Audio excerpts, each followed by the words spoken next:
The judge froze mid-sentence in court when he saw me. My true self was revealed only when I walked through those heavy oak doors. That moment had been months in the making, a moment carefully planned down to the smallest detail. But to understand how I got there, you need to know where this all began, how an ordinary woman like me was pushed so far that I had no choice but to reveal everything I had hidden for years. My name is Ruth Gardner. I'm 74 years old, and I've spent most of my life trying to be invisible. Not because I was shy or weak, but because life taught me that silence was sometimes safer than speaking, that blending into the background made it easier to protect the people I loved. I raised my only daughter, Claire, after my husband passed when she was just 9. I worked 2 jobs, saved every penny, and made sure she had everything I didn't. College, a wedding, a home, all of it came from sacrifices I never once regretted. But sometimes, the children we pour ourselves into forget what it cost us. And worse, they let others use our love as leverage. Claire married a man named Thomas Benton when she was 26. At first, he seemed charming, ambitious even. A tall man with neatly combed dark hair, expensive suits, and that practiced smile people use when they're already calculating how much you're worth. He worked in finance, always talking about investments and growth, things I didn't pretend to understand. I told myself if Claire was happy, I could be too.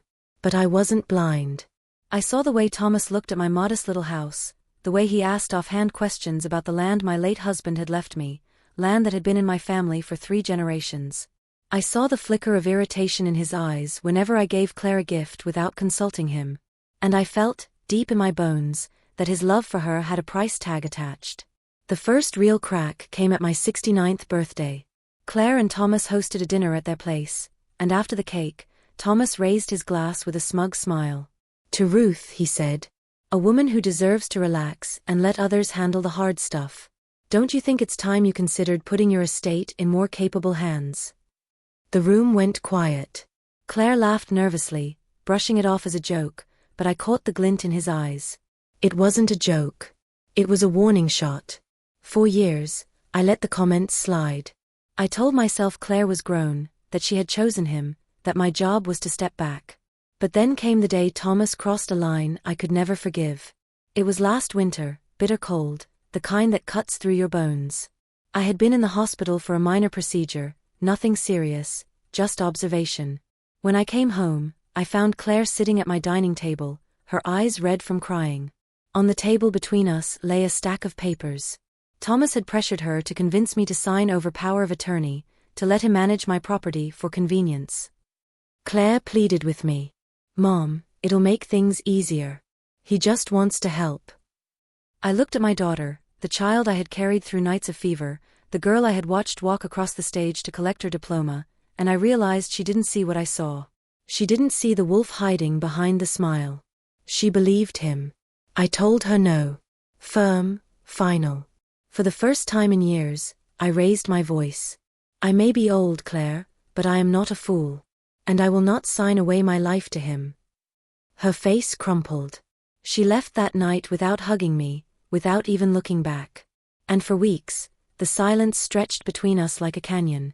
Then one evening, as I sat by the window with a cup of tea, I noticed a black car idling outside my house. It was Thomas. He didn't get out. He just sat there watching. When I pulled the curtain closed, the car finally drove off. But my hands wouldn't stop shaking. That was the night I decided. If Thomas wanted to play games, he would learn I wasn't the quiet old woman he thought I was. Because what he didn't know, what no one in my family knew, was that before I married, before I became just a mom in a quiet town, I had lived another life entirely. Back in the 1970s, long before Claire was born, I had worked for a law firm in Washington. Not as a secretary, as everyone believed, but as a researcher for federal cases involving corporate fraud. I was good at finding patterns, good at seeing what others missed. And though I left that world behind to raise my daughter, I never forgot what I learned. I never forgot how to follow paper trails, how to recognize the cracks in polished facades, how to keep records in places no one would think to look. So while Thomas believed he was circling me like prey, I began circling him. Quietly. Patiently. I started small. A visit to the county clerk's office, under the guise of updating my will. A request for property records. A glance at business filings. What I found didn't surprise me, but but it chilled me nonetheless. Thomas had been making risky investments, funneling money through shell companies. There were names of firms I recognized from my past life, names that had once been under investigation for fraud. I knew then this wasn't just about me. Thomas wasn't just greedy, he was reckless. And he was dragging my daughter into his mess. I spent weeks gathering what I could. Old contacts from my Washington days helped me quietly, never asking too many questions. Every night, I sat at my desk under the yellow glow of the lamp, sorting documents, highlighting connections, piecing together the puzzle. I hid everything in a fireproof box beneath the floorboards, just as my husband once hid our emergency savings. But even with evidence mounting, I knew I couldn't strike too soon. Timing was everything. If I revealed my hand too early, Thomas would bury me under lies before anyone could see the truth. No, I had to wait until the moment he felt untouchable. The moment he thought he had won. That moment came at my so-called retirement party. Claire called me weeks in advance, her voice bright, rehearsed. "Mom, we want to do something special for you. You've worked so hard all your life. It's time to celebrate." I could hear Thomas in the background, coaching her, his tone sharp when he thought the phone was too far to pick up. My stomach knotted, but I agreed. I knew what this was. A trap dressed up as a gift. The night of the party, I dressed carefully. A navy dress, modest but strong pearl earrings, my late husband's watch around my wrist. Every detail intentional, every piece of me armored. When I arrived, the hall glittered with lights. Guests clapped, glasses clinked, laughter echoed. But beneath the cheer, I felt the chill of calculation. Thomas greeted me with a too bright smile, guiding me toward the head table. Claire hugged me tightly, but her eyes darted nervously. Halfway through the evening, Thomas lifted his glass. "To Ruth," he announced, his voice carrying over the crowd. "May her golden years be filled with rest and trust in those who care for her." I watched as he turned toward me, setting a glass of wine by my hand. His smile didn't reach his eyes. And I knew, this was the moment. I excused myself politely, slipping away under the pretense of greeting another guest. Then, when no one was looking, I switched the glasses. His drink for mine. Mine for his. And when Thomas lifted that glass to his lips, smug and certain of his power, I sat back in my chair, my hands folded neatly in my lap. He thought he had trapped me. But I had been waiting my whole life for this. And the fallout, as you'll soon hear, was far greater than he ever imagined. When Thomas lifted that glass and swallowed, I felt something inside me harden into place, a quiet certainty that the game had shifted. The smugness on his face as the crowd cheered was almost unbearable, but I didn't look away. I watched him sip again, toast again, laugh as if nothing in the world could touch him. And all the while I sat steady, my hands folded neatly, my smile polite, my secret safe. The evening wound down with speeches, applause, and a cake so large I wondered how they expected to cut it evenly. Claire fussed around me, insisting I sit, insisting I enjoy myself. I let her, because she was still my daughter, even if she was blind to the man beside her. Blindness is not betrayal, I reminded myself. Thomas was the betrayer. When the last of the guests left, when the decorations were sagging and the champagne had grown flat, I slipped out before Thomas could offer to drive me home. Claire kissed my cheek, whispered "I love you," and I held her for a second longer than usual. Because I knew what was coming, and I knew it would tear her world apart. That night, I sat at my desk with the fireproof box open before me. Inside were papers, copies, photographs, notes. I spread them across the desk like cards in a hand of poker. Bank statements, corporate filings, real estate transfers, each one linking Thomas to a chain of shady investments and shell companies. And now, after the party, I had something even stronger, leverage. Because the drink he thought he had prepared for me would later reveal what he had tried to do. The next morning, the phone rang earlier than usual. Claire's voice was tight, hurried. "Mom, Thomas isn't feeling well. He thinks it's something he ate." He didn't want me to call, but I was worried. I kept my tone neutral. "I'm sure he'll recover. Sometimes, when we consume what we shouldn't, it takes time to pass." She didn't catch the edge in my words. She never did. 2 days later, I paid a quiet visit to a friend I hadn't seen in decades, a man named Gerald Harper. He had once been a colleague in Washington, now a retired investigator with a sharp mind still intact. His hair was thinner, his hands more wrinkled, but when I showed him what I'd gathered, his eyes lit with the old fire. "Ruth, this isn't small potatoes," he said, thumbing through the files. "These companies? They've been flagged before. You could take this straight to the feds." "I don't want the feds yet," I said firmly. "Not until Thomas makes his next move. I want him exposed in full daylight, where Claire can see him for what he is. I want her to see with her own eyes, so she never doubts again." Gerald leaned back, studying me. "You've been preparing this for a long time." I nodded. "Years." He thought I was a harmless old woman. He has no idea who he's dealing with. We made an agreement that day. Gerald would help me cross-check the names, verify the companies, connect the dots I couldn't reach alone. He still had contacts, people who owed him favors. I had the patience and the motive. Together, we would build something that could not be denied. Meanwhile, Thomas grew bolder. Maybe he thought my silence meant ignorance. Maybe he believed his little stunt at the party had gone unnoticed. But I saw the changes. The way he spoke louder in family conversations, as though claiming the role of patriarch. The way he began guiding Claire's hand when she wrote checks, as though training her to sign away pieces of herself. One afternoon, I stopped by their home unannounced. The door was unlocked, voices carried from the kitchen. I paused in the hallway, unseen, and what I heard tightened my jaw. "Thomas, your mother will cave eventually. It's inevitable. We just need to keep pressing. Claire, she's stubborn, Tom. She won't budge easily. Thomas, then we'll create a reason for her to budge. Memory slips. Accidents. People believe what they see." My breath froze. Memory slips. Accidents. He wasn't planning to wait me out. He was planning to push me out. I left quietly, heart pounding, but face composed. Once in my car, I gripped the steering wheel until my knuckles whitened. That was his plan. To paint me as unstable, incapable. To build a narrative of decline until the courts handed him control. But I wasn't declining. I was watching. And I was preparing. The next weeks became a blur of planning. I visited my bank and placed certain accounts under tighter security. I updated my will with clauses Thomas could never untangle.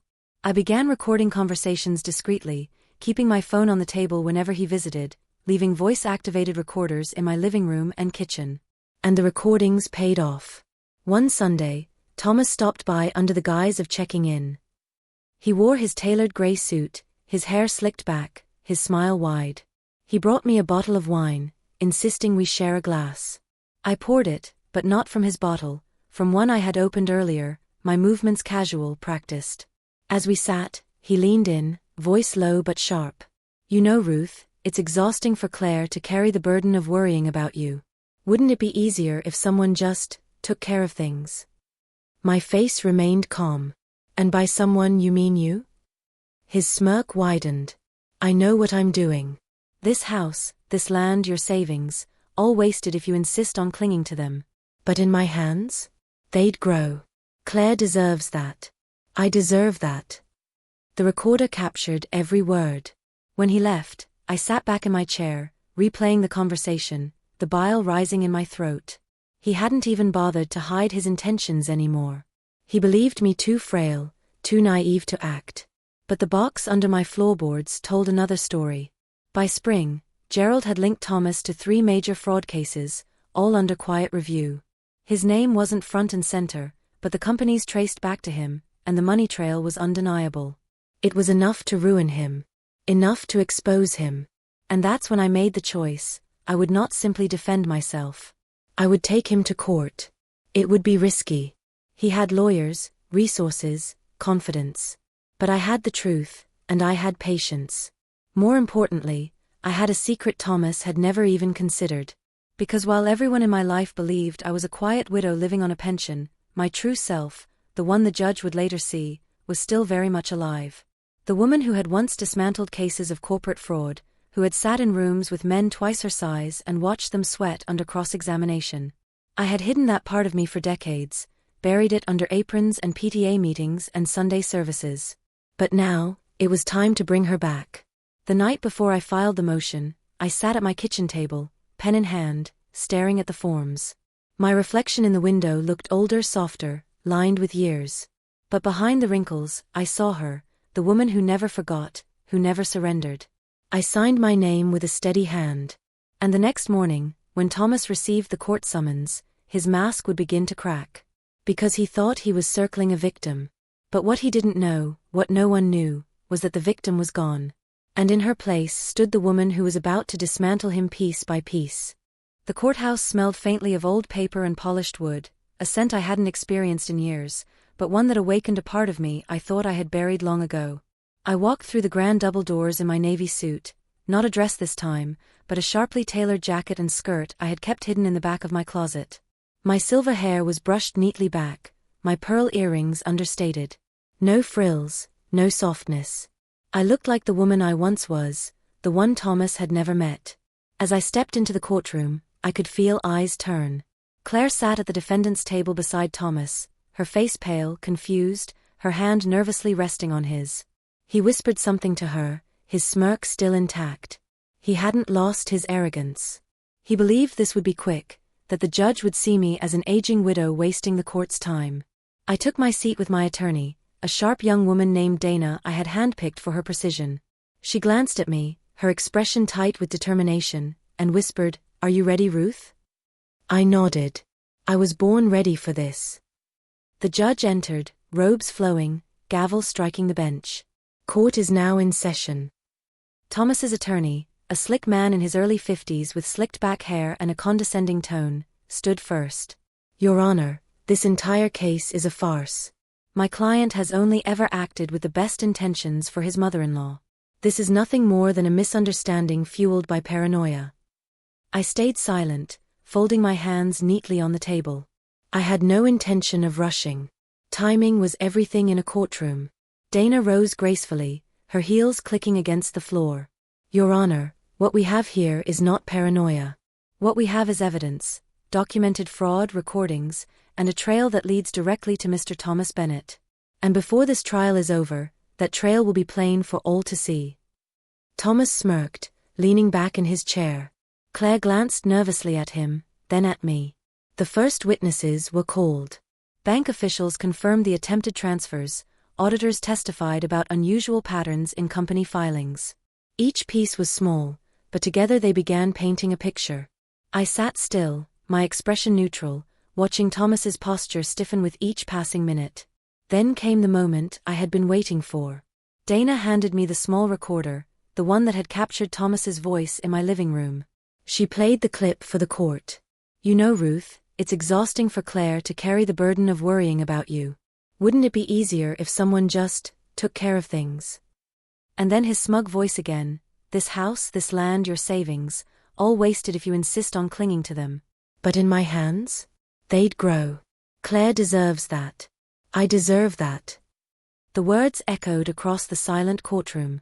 Claire's face went white. She turned to Thomas whispering, "You said you never," but he shushed her, his jaw tightening. The judge leaned forward, his brow furrowed. Thomas's lawyer scrambled, objecting, claiming the recording was inadmissible. The judge overruled. The clip was damning. When the recess was called, Thomas stormed past me, his face red with fury. He leaned down close to my ear and whispered through clenched teeth, "You think you've won, but you have no idea who you're dealing with." I turned my head slowly, meeting his eyes. My voice was low, steady, and sharper than he'd ever heard it. "Neither do you." Because what Thomas didn't know, what no one in that courtroom knew, was that I wasn't just a widow with suspicions. I had once been Ruth Morgan, one of the most formidable fraud investigators in the state. I had dismantled corporations twice his size, crushed executives who thought themselves untouchable. My work had been quiet, behind the scenes, but my name still lived in records and case files. And as the trial stretched into its second week, that truth began to surface. Dana, with a smile that carried both professionalism and mischief, introduced me not just as the plaintiff, but as an expert witness. "Mrs. Morgan," she said, "could you please tell the court your professional background before retirement?"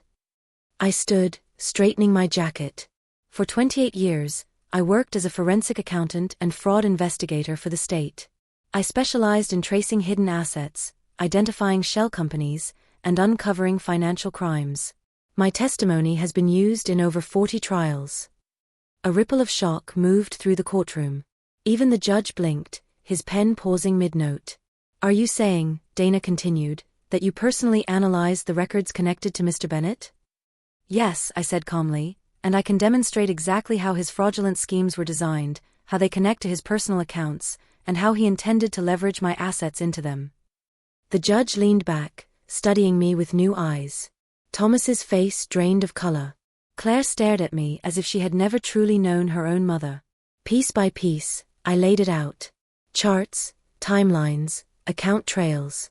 Each page was a nail in the coffin Thomas had built for himself.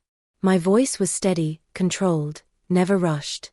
I was in my element again, and everyone could see it. By the end of my testimony, the courtroom was silent.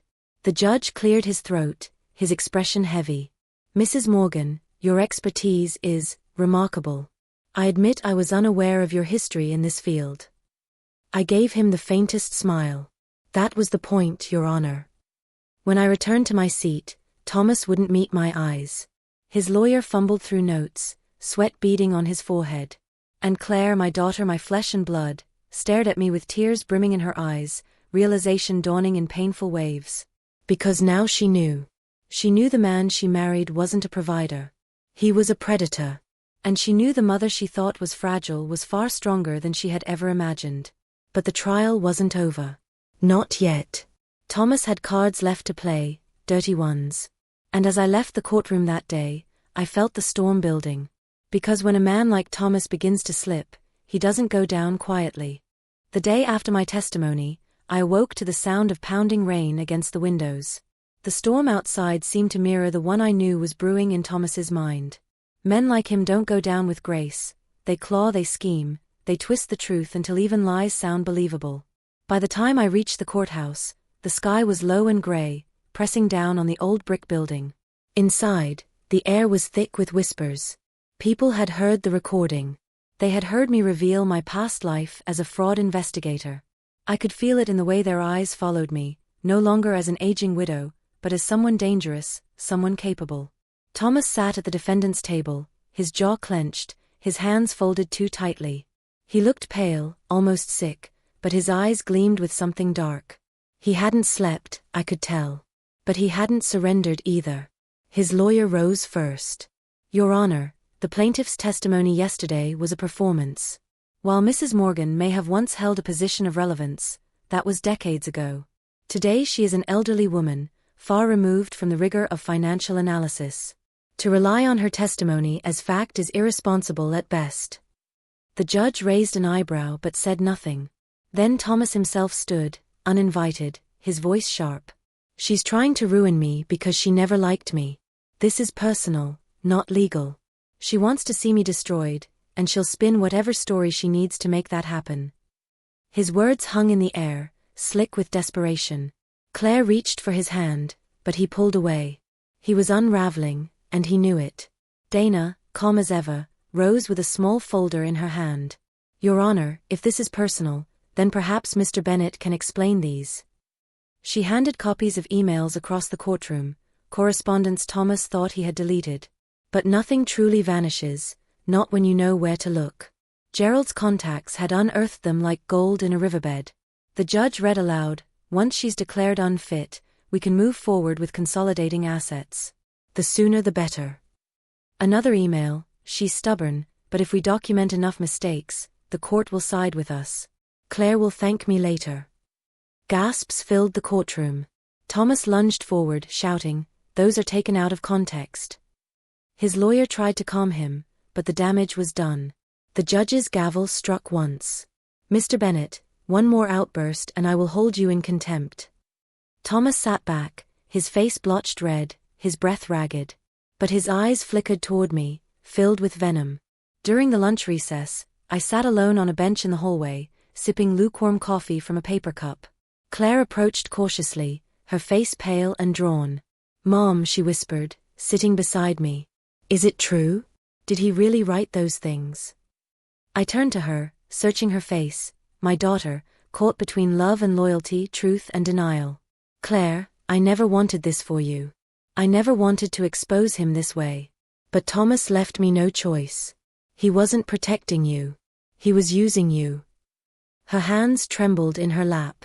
He said he was trying to make life easier, that you were slipping. I reached over, covering her hands with mine. Look at me, Claire. Do I seem like I'm slipping?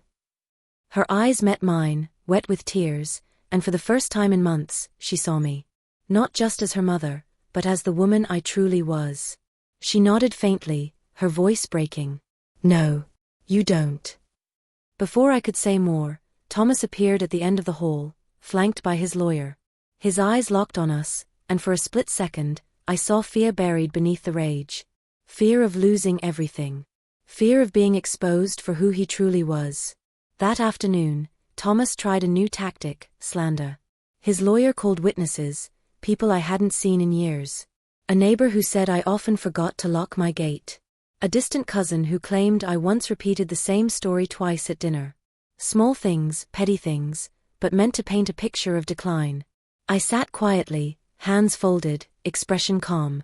When Dana rose for cross-examination, she dismantled each one. To the neighbor, she asked, "How many times did you personally witness the gate left open?" "Twice," he muttered. "And how many times did you see Mrs. Morgan lock it?" He hesitated. "Plenty." To the cousin, "How many hours did you spend with Mrs. Morgan last year?" "Maybe 2. "So from 2 hours in 12 months, you've concluded she is unfit to manage her own affairs?" The cousin squirmed, his voice faltering. I guess not." Piece by piece, the slander crumbled. By the 4th week, Thomas was desperate. He filed a counterclaim, accusing me of manipulating financial records, of forging documents to frame him. The judge frowned, clearly unimpressed, but allowed him to present his so-called evidence. What he didn't know was that I had anticipated this. Gerald and I had prepared counter-documents, timestamps, forensic analyses that proved the records were untouched. When Dana presented them, Thomas's own lawyer looked like he wanted to sink into the floor. And yet, Thomas wasn't finished. That night, long after court had adjourned, I received a phone call. The number was blocked. I answered anyway. His voice slithered through the line. "You think you've won, Ruth? You think the court will save you? I'll burn it all before I let you win. Claire, the money, the house, none of it will be yours." I didn't respond. I let the silence hang heavy until he snapped, slamming the line dead. The next morning, I handed the recording of the call, yes, I had set my phone to record automatically, to Dana. She smiled faintly. He just handed us the rope to hang him with. The final week of the trial arrived. The tension was unbearable, the gallery packed with people whispering, watching. The judge had seen enough to know Thomas was guilty, but the full picture still needed to be laid bare. Dana rose for her closing argument, her voice firm and steady. "This is not the story of an old woman slipping into decline. This is the story of a predator who mistook silence for weakness, who thought age meant vulnerability. Mrs. Morgan spent decades uncovering men exactly like Mr. Bennett. And now, she has done it again. The evidence is overwhelming. The intent is undeniable. And the betrayal, both personal and financial, is unforgivable." When she sat, the courtroom was silent. Thomas's lawyer stammered through his closing, but the words fell flat. Even Claire, sitting beside him, had pulled her hand away, her face turned toward the floor. The judge cleared his throat, preparing to speak. And that was when it happened. The moment that would echo for the rest of my life. He looked at me, then at the mountain of evidence, then back at me again. His voice slowed, his tone shifting from formal to almost reverent. "Mrs. Morgan," he said, pausing mid-sentence, "I must admit, I did not recognize you at first. But now I do. I remember your testimony from a case nearly 20 years ago. You're the one who exposed Franklin Industries. You're Ruth Morgan." A hush fell across the courtroom. Reporters' pens froze mid-scratch. And in that silence my true self, the one I had hidden for decades, was revealed. I sat taller, my gaze unwavering. "Yes, Your Honor. That's me." For the first time in years, I wasn't just a mother, or a widow, or a woman fighting to protect what was hers. I was Ruth Morgan, the investigator who had dismantled titans. And now, I was dismantling the man who thought he could erase me. Thomas's face drained of all color. He finally understood. He hadn't been circling prey. He had been circling a predator far older, far wiser, and far more dangerous than he ever imagined. The judge leaned forward, his voice ringing clear. Court will reconvene tomorrow for the final ruling. But let me say this now, Mrs. Morgan, your clarity and courage are an example to us all. The gavel struck. The session ended. And as I rose, the eyes of the courtroom followed me, not with pity, not with doubt, but with something sharper. Respect. Thomas sat slumped in his chair, staring at the floor, his empire collapsing around him. And tomorrow, when the ruling came down, it would be the final blow. The next morning, the courthouse felt like a stage. By the time I arrived, every seat in the gallery was filled, and the air hummed with anticipation. Reporters clustered near the doors, cameras dangling around their necks, pens poised over notepads. They weren't just here for another fraud case, they were here because the name Ruth Morgan had resurfaced after decades of silence. I walked slowly, deliberately, cane tapping softly against the marble floor. My silver hair was combed back neatly, my dark green dress pressed, my pearl earrings glinting faintly under the fluorescent lights. I wasn't here to look frail. I was here to remind everyone, including Thomas, that I was still standing, still unbroken. Dana met me at the table, her voice low. You ready? I gave her a small smile. I was born ready for men like him. When the bailiff called the court to order, the room hushed. Thomas entered with his lawyer, but he no longer carried the arrogance that had shadowed his every step. His suit looked rumpled, his jaw tight, and his eyes darted nervously from side to side. Claire trailed behind him, her face pale, lips pressed into a thin line. She didn't sit near him this time. She chose the gallery, 2 rows behind me, her gaze fixed on the floor. The judge began. His voice carried weight, each word measured, deliberate. Over the past 6 weeks, we have heard extensive testimony and reviewed overwhelming evidence regarding the financial misconduct of the defendant, Thomas Bennett. What began as a petition to declare Mrs. Ruth Morgan legally unfit has revealed itself to be something far more sinister. We have uncovered a deliberate campaign of fraud, deceit, and personal betrayal. He paused, his gaze sweeping across the room until it settled on me. And I must acknowledge again what became apparent during these proceedings. Mrs. Morgan is no ordinary witness. Her history as a federal fraud investigator speaks volumes, as does the clarity of her testimony and the evidence presented. A ripple of murmurs swept through the gallery. I sat still, my hands folded neatly, eyes forward. The judge turned to Thomas. Mr. Bennett, your actions were not only deceitful, they were cruel. You attempted to undermine the dignity of the very person who welcomed you into her family, all for the sake of greed. Thomas shifted uncomfortably, his lawyer whispering urgently in his ear. It is the ruling of this court, the judge continued, that the petition to declare Mrs. Morgan unfit is dismissed with prejudice. Furthermore, given the evidence of attempted fraud, falsified documents, and coercive behavior, this court recommends that charges of financial exploitation and conspiracy be filed with the district attorney's office. Gasps echoed across the room. Reporters' pens scratched furiously. Thomas leapt to his feet, his voice breaking. This is insane. She's manipulating all of you. She's an old woman, she doesn't. The gavel slammed down. Mr. Bennett, enough. His lawyer tugged at his sleeve, urging him to sit, but Thomas jerked free. You don't understand, this was supposed to be mine. All of it. The judge's voice thundered. Bailiff, remove him from the courtroom. 2 officers moved quickly, gripping Thomas by the arms as he shouted and thrashed, his words unraveling into incoherent rage. His tie dangled loose, his face flushed crimson, and for the first time, the mask of charm was completely gone. What remained was the raw, ugly truth, a man consumed by his own greed. Claire buried her face in her hands, her shoulders trembling. I didn't move. I didn't smile. I simply sat still as the storm finally broke around me. When the gavel struck again, the session ended. As people rose, buzzing with shock, Dana leaned toward me. It's over. He'll face charges. You're free. I exhaled slowly. Free. The word tasted strange, but sweet. The courthouse emptied, leaving only echoes of footsteps behind.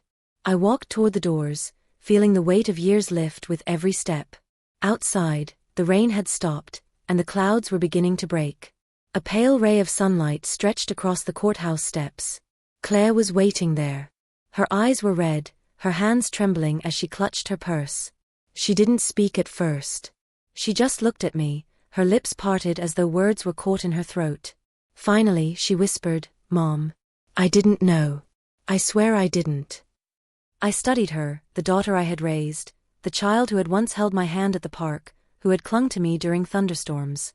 She had chosen him, yes. She had been blind, yes. But she was also a victim of his manipulation. "I know," I said softly. Tears spilled down her cheeks. "I should have believed you. I should have protected you. Instead, I raised a hand, silencing her. "Thomas played his game well.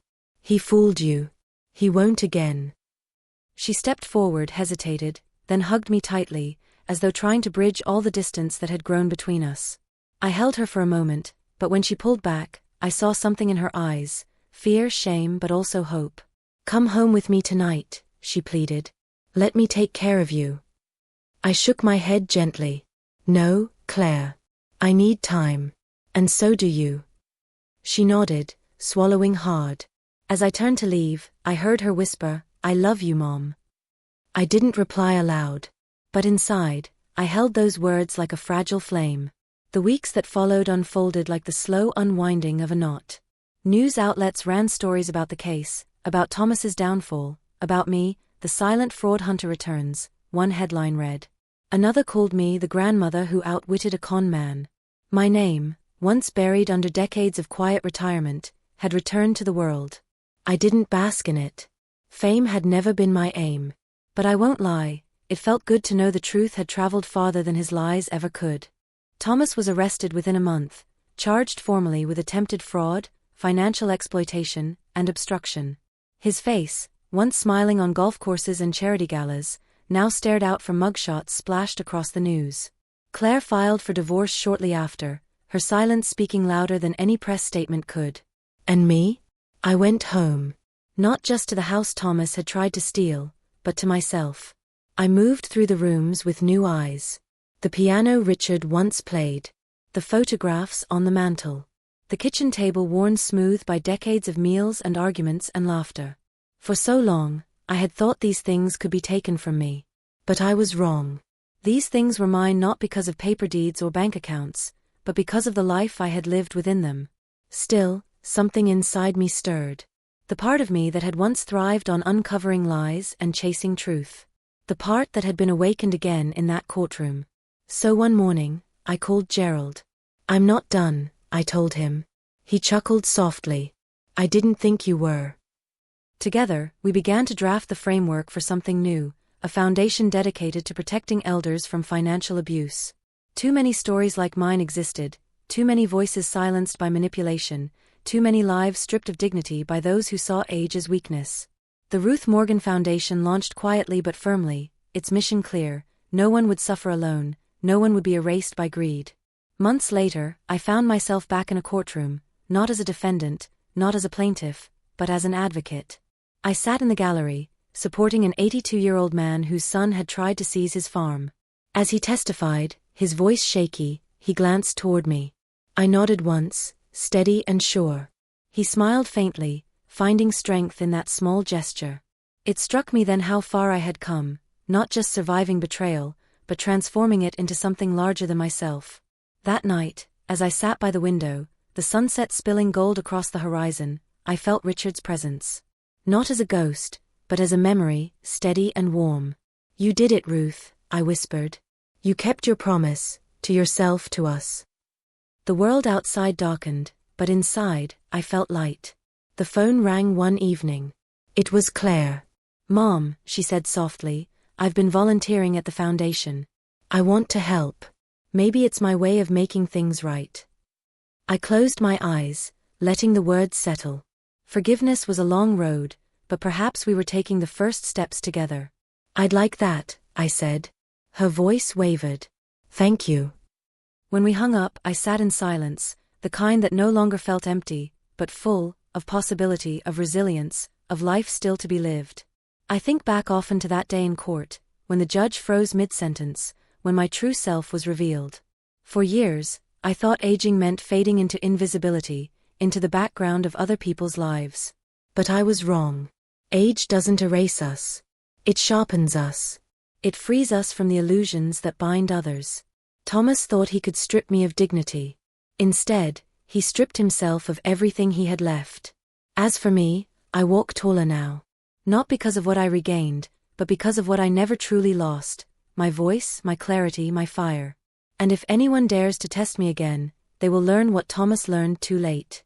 I may be old, but I am Ruth Morgan. And I will never be erased.